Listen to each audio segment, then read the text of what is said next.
So I used to be a distance runner. I haven't ran since August, but I'm going to try to give you some advice in this video. As a distance runner, it's very important that you train as an individual. Okay. I think most people they love to train with a group, be part of a group, and that's great. But sometimes it can hurt your progress, and sometimes you're better. It's for your long term development. You're better off to just train on your own. You know, like um like I used to train for the flight club. I was training guys who were like a good bit better than me. Me being like a 15, 25K guy, I was often training with guys running, 14, 30 for a 5K. So there's a bit of a gap in standard between us. A little bit too much of a gap in standard. And yeah, so I trained with these guys, and I always wanted to train with them rather than someone who's a little bit slower than me. But I actually regret that now. So what was happening is, let's say we're doing 8 by a kilometer, okay, on the track. I'd probably be able to keep up with them for the first maybe 3 or 4 repetitions. And then after that, whew, like I'm done. My legs can't carry me any longer at that pace. And I end up falling completely off, and I end up, you know, finishing in a very weak fashion for the last few repetitions, and that's not a good workout. That's like a deep progression run, which is really shit. You should always try to treat it like a progression. The Kenyans, everything's a progression. Even the workouts. I was watching the Irish junior squad in a YouTube video, and they're doing kilometer repeats. They're running like the first one in 3:20, the last one in like 2:40. So as you can see, there's a bit of a progression there. Okay.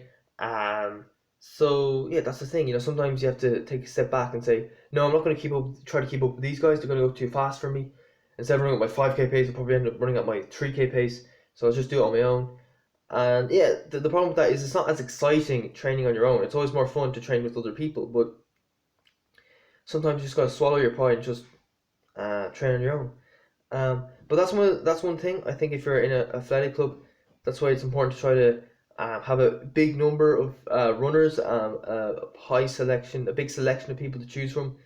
That's not really the case anymore. Not many people train at a serious level these days, as in like they commit themselves long term. They train, like 90, 100 mile weeks, week in, week out. Not many people commit themselves like that anymore. Okay, so um, yeah, there's one guy, my flag club, who he was faster than me over like the shorter distances, like the 8 and 1500.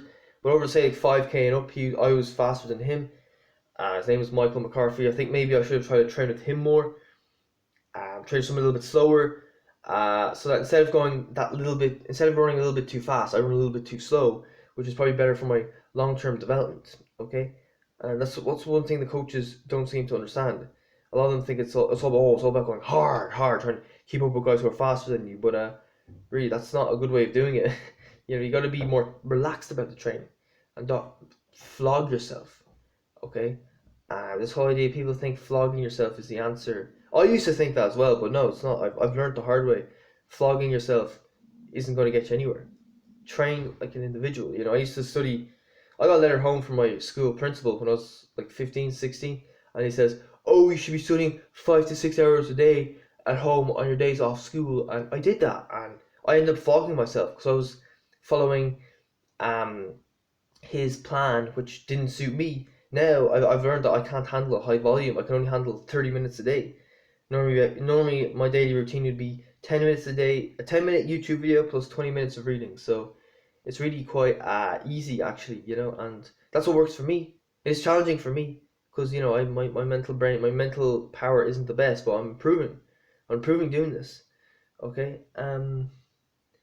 Yeah. So you gotta just train like an individual. Like say you're doing an easy run and your heart rate is too high, you're struggling to have a conversation. Like my advice is just ditch them. If that means training on your own, then well, do it. It's better for your long term progression. Because you might look at guys who are a little bit faster than you and say, right, I want to train with them, but if I try to train with them today and flog myself, I'm not going to improve. I'll always be that little bit slower than them. But if I train sensibly and intelligently, like an individual, I can improve and close the gap, and then start training with them later on. You got to think of it like that. Think about it long term. and don't train like like European athletes. It's all about flogging yourself, running yourself into the ground. Train more like a Kenyan or an Ethiopian. They're a lot more intelligent about their training, um, you know, and they're not as intense about it, and that's why they're the best. They train for the long term.